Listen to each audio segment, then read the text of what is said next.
Olha, após muita negociação, o Congresso aprovou o orçamento de 2022 com uma reserva de 4 bilhões e 900 milhões de reais para o fundão político para o ano que vem e a previsão também do reajuste para os policiais federais.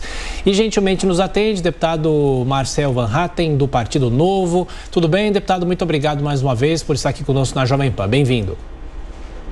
Tudo bem? Bom dia, Thiago, bom dia, Adriana, bom dia também aos comentaristas, ao Ricardo que estou vendo, a Trindade, satisfação estar com vocês no ar.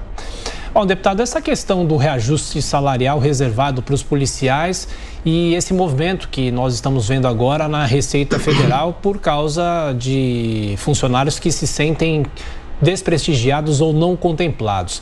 Como é que funciona a partir de agora essa questão do reajuste? Isso obviamente cabe ao presidente da República, ele tem que fazer isso pelo menos 6 meses antes da eleição, porque ele não pode conceder reajustes depois, mas como é que o senhor vê esse movimento? O senhor acha que seria possível contemplar mais categorias nesse orçamento que foi aprovado agora?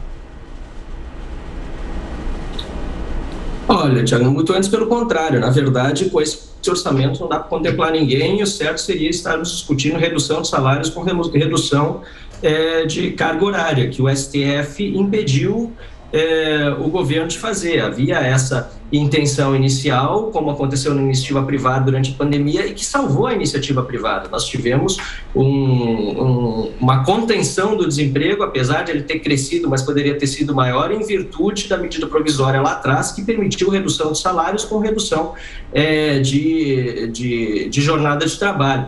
Isso no setor público parece ser completamente impossível, né? Inconcebível. No setor público, os funcionários tiveram estabilidade e, mesmo assim, agora querem aumentos, né, durante esse período de pandemia.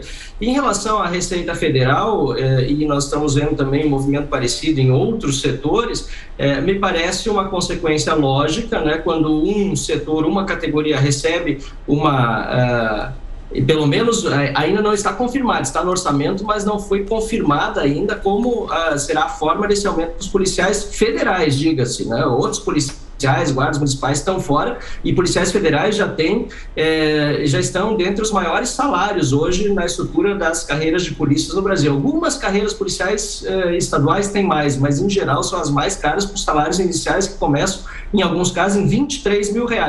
Agora, pergunta para o pessoal da Receita Federal se estão se demitindo dos cargos comissionados que têm ou se estão pedindo exoneração, se estão se demitindo do serviço público para procurar uma alternativa melhor na iniciativa privada. Não estão fazendo isso. Estão fazendo pressão política para tentar fazer operações tartarugas, prejudicando o cidadão brasileiro, que é o usuário dos serviços, né, da Receita nas aduanas e tantos outros pontos, né? Se parece completamente para o liberal, até seria bom, porque nós somos a favor da redução do tamanho do Estado e menos impostos, né? Mas não é o caso. O que vai acontecer vai ser um prejuízo ao cidadão, além do prejuízo já contabilizado de quase 5 bilhões de reais para pagar campanhas políticas por meio do aumento do fundo eleitoral. Então foi um desastre essa última votação no Congresso Nacional. Tem outros pontos que a gente ainda pode abordar, mas é muito triste encerrar o ano desse jeito em Brasília. Deputado, na sequência a pergunta de Ricardo Salles. Marcel, bom dia, prazer te ver. Bom dia, Ricardo.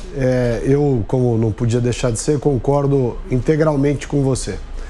Mas, como nós sabemos como é a política, né, de verdade, diferentemente do que são as coisas que nós defendemos, os nossos institutos liberais, eu queria te perguntar o seguinte: como é que a gente, na prática, levando em consideração os componentes do Congresso Nacional, de Câmara, Senado, a própria liderança dessas categorias e que tem uma força sindical muito grande e que exerce um poder de pressão, para não dizer chantagem mesmo, explícita, sobre o governo estadual ou o governo federal, como é que nós conseguimos criar uma metodologia para que essas alterações necessárias, estruturantes, possam ser aprovadas em meio a uma situação em que tudo conspira contra a racionalidade, o bom senso e a diminuição da máquina pública com eficiência? Ótima pergunta, Ricardo. Enfim, podia dar várias respostas. Nós sabemos que é um tema muito complexo e a gente gostaria de mudar tudo da noite para o dia, e não é possível com a estrutura que nós temos montada. Acho que 2 fatores são fundamentais. Primeiro, é o compromisso do próprio governo com as reformas, e infelizmente, na questão dos policiais, o presidente da República, Jair Bolsonaro, ele patrocinou essa defesa no Congresso Nacional, e eu via os parlamentares que estavam ali na Comissão Mista do Orçamento sendo instados pelo próprio Palácio do Planalto a fazer com que esse aumento se tornasse realidade. E, em segundo lugar, nós precisamos eleger melhores deputados e melhores senadores. Nós precisamos ter um Congresso Nacional que tenha mais respeito por aquilo que realmente a sociedade espera, que é um zelo com o dinheiro público e um equilíbrio entre, enfim, as defesas de todas as carreiras. Eu fico muito triste porque nós passamos por uma pandemia, Ricardo, você acompanhou bem todo esse caso, tanto quando estava no governo como depois, o quanto trabalharam os profissionais da saúde não tiveram aumento. Não tiveram aumento nesse período. E agora a gente vê policiais federais que também trabalharam, aliás, policiais trabalharam, todo mundo trabalhou, mesmo quem não conseguia trabalhar deu um jeito, porque com o fecha tudo que foi imposto de uma forma pesada. Aqui no Rio também teve passando uma...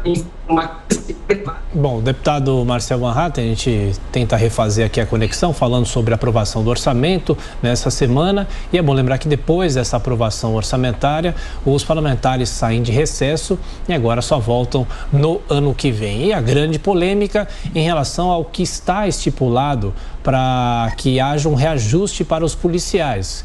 E esses servidores da Receita Federal, se sentindo desprestigiados, eles não deixam efetivamente o serviço público. Eles apenas fazem esse movimento para tentar pressionar o governo para também conseguir algum reajuste. O fato é que no orçamento desse ano há essa reserva financeira para que os policiais tenham esse reajuste, mas de qualquer forma a palavra final obviamente compete ao presidente da República. Ele pode dar esta determinação de reajuste em relação a isso 6 meses antes da eleição, José Maria Trindade, porque a partir daí não há mais a possibilidade, por causa de restrições eleitorais, do presidente da República conceder novos aumentos. Deputado Marcel Van Hatten, peço para o senhor concluir, obviamente, o seu raciocínio, o seu comentário aqui no nosso Jornal da Manhã. Enquanto isso, José Maria Trindade, falando sobre essa questão do reajuste, o presidente tem 6 meses até a eleição para poder conceder esse aumento, né, Zé Maria?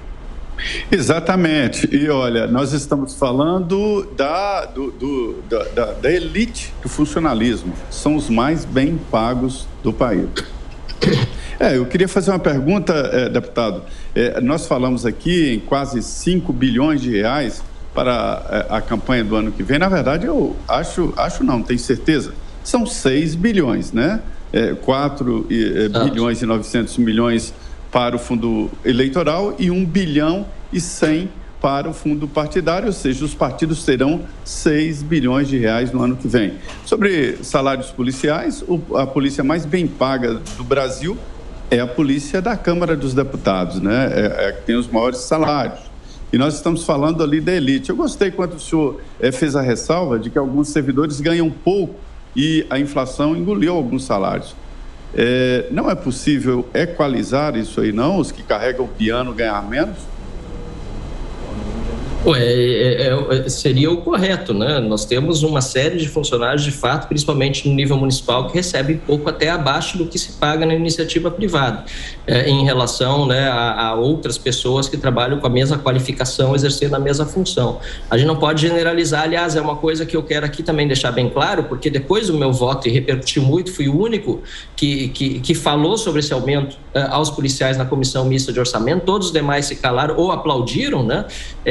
Eu estou na defesa daquilo que quem votou em mim defende também, que espera que eu defenda. Eu não tenho medo de polícia que está lá fazendo pressão. Aliás, eu tenho medo de bandido. E olhe lá, de polícia eu não posso ter medo. Eu tenho que estar, aliás, com a segurança de que quem está ali fazendo a sua reivindicação, que é legítima por meio de associação, etc., não está ali para ficar me constrangendo depois. Eu recebi algumas mensagens de policiais, sinceramente, eu disse, me dá mais vergonha, na verdade, você dizer que é polícia do que, de fato, achar que você está fazendo uma reivindicação justa.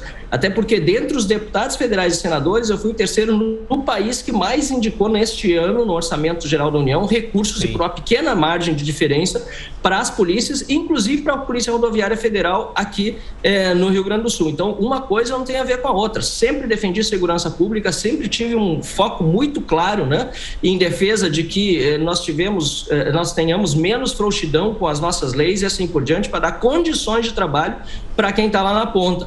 E é lógico que nós não podemos concordar com o aumento no fundo eleitoral, no fundo partidário também de 1 bilhão, são quase 6 bilhões, você falou muito bem, tem gente esquecendo essa parte do 1 bilhão. E a parte mais importante a gente não fala muitas vezes, que não é o valor em si, que é altíssimo, que é abusivo, que poderia ir para outras áreas, mas é a perpetuação de quem está na política. Porque esse dinheiro vai majoritariamente para quem já tem mandato, para quem já está concorrendo à reeleição, para quem tem patrimônios maiores, isso é claro, já tem várias pesquisas demonstrando isso, ou seja, para quem é rico e poderoso. Para quem é novo e não tem poder nenhum e quer renovar a política, não sobra nem um centavo praticamente desse enorme fundo eleitoral. Então nós precisamos mudar isso com o compromisso de não usar esse dinheiro. Deputado Marcel Van Hatten, do Partido Novo, muito obrigado mais uma vez pela atenção, pela gentileza. Boas festas, até a próxima. Igualmente, Feliz Natal, ótimo ano novo. Desculpa a queda aqui na conexão, mas achei outro ponto na casa com a Wi-Fi melhor. Desejo para vocês tudo de bom aí. Foi sempre uma satisfação falar com vocês. Muito obrigado.